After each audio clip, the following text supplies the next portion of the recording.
अब कक्षा 10 का विज्ञान चैप्टर नंबर 10 यानी फिजिक्स फिजिक्स पढ़ाने जा रहे हैं। पहला चैप्टर यानी फिजिक्स का पहला चैप्टर है जो चैप्टर 10 दिया है, प्रकाश का परावर्तन तथा अपवर्तन। इसके बारे में क्या है कि पहला दिया है प्रकाश क्या होता है उसके बारे में जाने। प्रकाश क्या है? प्रकाश वह विकिरण है जो कि हमारी आंखों को संवेदित करता है, प्रकाश कहते हैं। जैसे कि बच्चे सभी जानते हैं कि अंधेरे में कोई भी वस्तु हमें नहीं दिखाई देती है।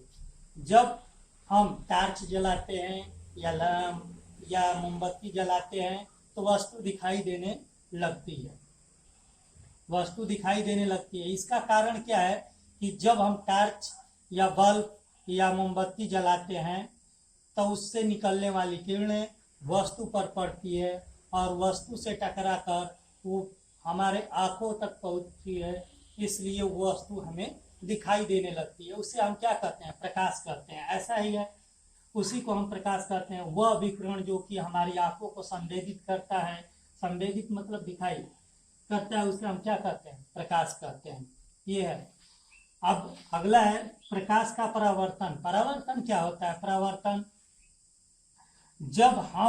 जब प्रकाश किसी पॉलिशदार व चिकने तल पर गिरता है तो उसका अधिकांश भाग वापस लौट आता है। प्रकाश के चिकने तल से टकराकर लौटने की इस प्रक्रिया को प्रकाश का परावर्तन कहते हैं। परावर्तन जैसे मान लो कि एक हम समतल दर्पण लिए, यह समतल दर्पण या चिकना तल है, ठीक। M1 M2 क्या है?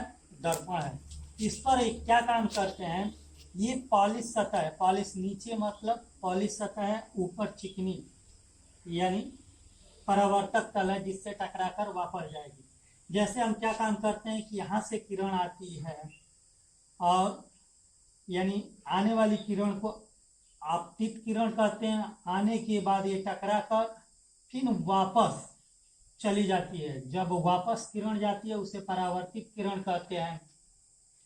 और उसके बीच अविलंब मतलब सीधा 90 अंश का, इसको अविलंब बोलते हैं। तो ये आने वाली किरण को आपतित किरण कहते हैं और इससे टकराकर मतलब ये किरण आई और ये टकराकर फिर वापस इधर चली गई, ये आने वाली किरण को आपतित किरण कहते हैं। और इससे टकराकर यानी ये टकराती है, यहाँ जो टकराती है उसको आपतन बिंदु कहते हैं। उसे क्या बोलते हैं? आपतन बिंदु। ये आपतन बिंदु है और किरण आई और टकराकर इधर गई।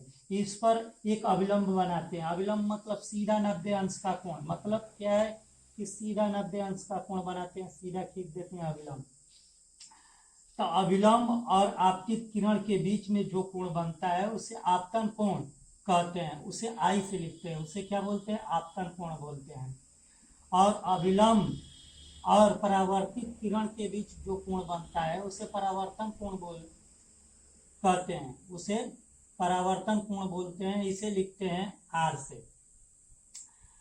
इसका मतलब क्या हुआ? कोई भी किरण जब पॉलिश सतह पर या चिकने तल पे आती है, जैसे यहाँ से आई इधर चली गई, जितने कोण से आई उतने ही कोण से वापस जाएगी। इस पर सीधा अविलंब मान ले खींच लिए। जैसे एक आई 30 के कोण पर आई तो ये वापस पुनः कितने के कोण पर जाएगी? 30 के ही कोण पे जाएगी। ये टकराने के बाद किधर जा रही है? इधर जा रही है, यानी 30 के कोण पर। यही है आपतित, जो आ रही है किरण उसे आपतित कोण बोलेंगे, जो जा रही है किरण वापस जा रही है उसे परावर्तित किरण बोलते हैं, जो सीधा एकदम लाइन जो खींच रहे हैं उसे अविलंब। और आपतित किरण अविलंब के बीच में जो कोण बनता है उसे आपतन कोण बोलते हैं। अविलंब तथा परावर्तित कोण बीच में जो कोण बनता है उसे परावर्तन कोण यानी R बोलते हैं। और जो तीनों एक ही बिंदु पर मिलते हैं इसे आपतन बिंदु बोलते हैं। इसे क्या बोलते हैं? या आपतन बिंदु बोलते हैं, उसे हम आपतन बिंदु बोलते हैं। परावर्तन के दो नियम हैं। परावर्तन के नियम यानी परावर्तन के दो नियम हैं। पहला नियम है आपतित किरण आपतन बिंदु पर अविलंब आपतित किरण, ये आपतित किरण आपतन बिंदु पर, आपतन बिंदु यहाँ पर, आपतन बिंदु तथा परावर्तित किरण तीनों एक ही तल में है। मतलब आपतित किरण, अभिलंब और परावर्तित किरण, आपतन बिंदु तीनों एक ही तल में हैं। और दूसरा क्या है, परावर्तन कोण सदैव आपतन कोण के बराबर होता है। जैसे अभी हम बताए कि जिस एंगल से आई, मतलब जिस कोण से आ रही है उतना ही कोण से वापस जाएगी। जितने डिग्री से आई, 30 से आई तो 30 से वापस जाएगी। वही दिया है कि परावर्तन कोण सदैव आपतन कोण के बराबर होता है, यानी कोण आर बराबर कोण आई। परावर्तन कोण आपतन कोण के बराबर होगा। अगर ये कोण 30 से आई है तो ये 30 से वापस ही जाएगी।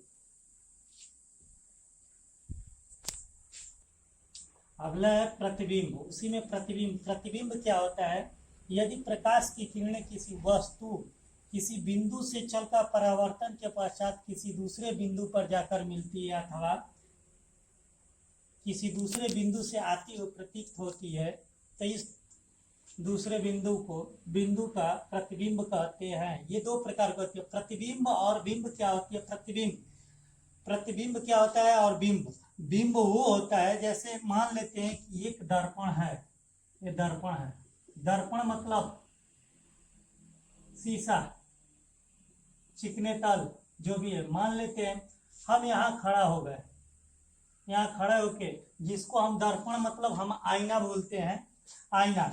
अगर हम इस यहाँ खड़े होकर इस शीशे में अपना चेहरा देखते हैं, चेहरा देखते हैं तो ये शीशे में हमारा चेहरा दिखता है, पूरा शरीर दिखता है, यहाँ दिखेगा। तो जो ये वस्तु है इसे हम बिंब बोलते हैं। क्या बोलते हैं, बिंब। यानी ये वस्तु रखे हैं शीशे के सामने, जो वस्तु है इसे बिंब बोलते हैं। और जो वस्तु है उसकी जो चित्र बनता है, मतलब शीशे में दिखाई देता है, उसे क्या बोलते हैं, प्रतिबिंब बोलते हैं, प्रतिबिंब बोलते हैं। क्या बोलते हैं, प्रतिबिंब। जैसे कि हम लोग घर में आईना, आईना के सामने खड़े होते हैं तो आईने में हम दिखाई देते हैं, आईने में दिखाई देते हैं तो हमारा प्रतिबिंब बनता है। और जो हम हैं यहाँ हम खड़े हैं इसे हम बिंब, मतलब हम वस्तु हैं या जो भी है उसको बिंब बोलते हैं। और जो आईने में दिखाई देता है उसे हम प्रतिबिंब बोलते हैं। यानी ये बिंब होता है, जो वस्तु है, मान लेते हैं ये वस्तु है तो ये बिंब हुआ। और आईने में जो देखते हैं उसका फिगर देखते हैं, चित्र देखते हैं, उसे प्रतिबिंब बोलते हैं।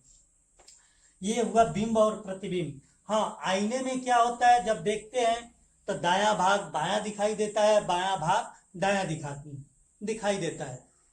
आप लोग कभी भी शीशे में देखिएगा, दाएं भाग बाएं दिखेगा, बाएं भाग दाएं दिखेगा। और समतल दर्पण मतलब, समतल मतलब सीधा समतल, वक्रित न हो। दर्पण कई प्रकार के होते हैं, बाद में बताएंगे। पहले समतल दर्पण, समतल दर्पण में क्या होता है कि वस्तु जितनी बड़ी रहती है उतना ही बड़े उसका बिंब प्रतिबिंब बनता है। जितनी वो बिंब होगी, मतलब ये 5 मीटर है तो शीशे में 5 मीटर दिखेगी। हाँ, इसमें एक और है, शीशे के पास, शीशे से जितना दूरी पर हम रहेंगे उतना ही दूरी पर हमारा प्रतिबिंब बनेगा। जैसे हमारा कहने का मतलब, यहाँ से शीशा रखा है, यहाँ से हम 2 मीटर की दूरी पर हैं तो हमारा प्रतिबिंब भी 2 मीटर पीछे ही बना दिखाई प्रतीत होता है। ये बिंब है, कभी आप लोग भी देखिएगा। तो ये बिंब उसको बोलते हैं जो वस्तु है, और उसकी जो परछाई शीशे में दिखती है, परछाई बोलो, इमेज बोलो, उसी को प्रतिबिंब बोलते हैं, वो प्रतिबिंब है। ये दो प्रकार के होते हैं, ये दो प्रकार के होते हैं। एक होता है वास्तविक प्रतिबिंब और दूसरा होता है आभासी प्रतिबिंब। वास्तविक प्रतिबिंब क्या होता है, यदि किसी वस्तु से चलने वाली प्रकाश किरणें के पश्चात किसी बिंदु पर वास्तव में मिलती हैं तो इस बिंदु का वास्तविक प्रतिबिंब कहते हैं। ये प्रतिबिंब उल्टे तथा पर्दे पर लिया जा सकते हैं। इसे अभी आगे हम बताएंगे वास्तविक प्रतिबिंब, इसका इमेज भी बनाएंगे कैसे बनता है। और आभासी प्रतिबिंब, आभासी मतलब क्या होता है, इसमें कुछ नहीं है। यदि किसी वस्तु से चलने वाली प्रकाश की परावर्तन के पश्चात किसी बिंदु से आती हुई प्रतीत होती है मतलब दिखती नहीं है लेकिन प्रतीत होती है कि होगी, तो इस बिंदु को वस्तु का आभासी प्रतिबिंब होते हैं। ये सीधे बने होते हैं, ये क्या होंगे, सीधे बनेंगे। आगे अभी इसी के बारे में वास्तविक प्रतिबिंब क्या होता है, आभासी प्रतिबिंब क्या होता है, इसका तो परिभाषा रहा, इसके बारे में अभी इमेज बताएंगे तो आप लोग को एकदम क्लियर समझ में आएगा। बिंब और प्रतिबिंब तो समझ में आ गया। दर्पण, दर्पण क्या होता है, दर्पण मतलब तुम लोग बोलते हैं शीशे, आईना, उसी को दर्पण। दर्पण चिकनी तथा पालिश सतह जिसमें प्रकाश का परावर्तन संभव है, दर्पण कहलाता है। मतलब शीशा, घर में देखते हैं शीशा, दर्पण, उसी को दर्पण बोलते हैं। एक तरफ क्या होता है कि देखते हैं कि पालिश लगी होती है, पॉलिश लगी रहती है, एक तरफ चिकना होता है। अगर पॉलिश नहीं लगी रहेगी तो पारदर्शी हो जाएगी, मतलब इस पार से उस पार दिखाई देगा, तो होता है। तो ये दर्पण हो गया। दर्पण चिकनी तथा पॉलिश सतह जिसमें प्रकाश का परावर्तन संभव दर्पण कहलाता है। मतलब उससे टकराएगी प्रकाश, उससे वापस आएगी, वो होता है दर्पण। दर्पण दो प्रकार के होते हैं, दर्पण दो प्रकार के होते हैं। एक होता है समतल दर्पण और दूसरा होता है गोलीय दर्पण। समतल दर्पण कैसा होता है, सीधा, मतलब समतल, एकदम सीधा चिकना, जैसे घर में हम लोग अक्सर यूज करते हैं समतल दर्पण, ये समतल है। ऐसे मान लो कि व्हाइट बोर्ड जो दिख रहा है एक शीशा है, इसको समतल दर्पण बोलते हैं। इसे क्या बोलते हैं, समतल दर्पण। ये मतलब इधर क्या है, ये समतल, जैसे हम दीवार में रख दिए तो इधर क्या है, ये पॉलिश वाली सतह है। इधर जिस तरह हम चेहरा देखते हैं तो परावर्तक पृष्ठ है, मतलब उसमें हम देखते हैं तो हमारा इमेज दिखाई देता है। और गोलीय दर्पण, गोलीय दर्पण में कैसा होता है, गोलीय दर्पण में एक ऐसे बनेगा वक्रित भाग, जैसे वक्रित भाग ये दिया है तो इधर पॉलिश होती है, इधर क्या होता है, परावर्तक पृष्ठ होता है। मतलब इधर हम अपना चेहरा देख सकते हैं, इधर पॉलिश सतह होती है, उसे अवतल दर्पण बोलते हैं। और एक उत्तल दर्पण होता है। उत्तल दर्पण में क्या होता है कि अंदर वाला भाग पॉलिश होता है, बाहर हम देख सकते हैं। इसमें दोनों में, यानी अवतल और उत्तल दर्पण क्या होता है, अवतल दर्पण वह गोलीय दर्पण जिसका परावर्तक पृष्ठ अंदर की ओर वक्रित है। अंदर की ओर देखिए, इधर किधर है, अंदर है, अंदर की तरफ। ऐसे जैसे चम्मच देखते हैं, चम्मच में दो भाग होते हैं, जैसे एक चम्मच का लेंगे तो गहरा वाला भाग होता है, गहरा वाला भाग, और एक होता है उसको पलट देंगे तो ऐसे होता है उसके ऊपर वाला भाग। उसी तरह है ये। तो ये जो अंदर के तरफ है ये अवतल दर्पण में आएगा, अंदर की ओर वक्रित है अवतल दर्पण। और जो बाहर की तरफ, जैसे इस तरह घुमा है, ये गोलीय दर्पण, मतलब एक गोला है, उसमें ये दिया है, ये बाहर की तरफ जो वक्रित है उसे उत्तल दर्पण बोलते हैं। उसे क्या बोलते हैं, उत्तल दर्पण। ये आप लोग का दर्पण है।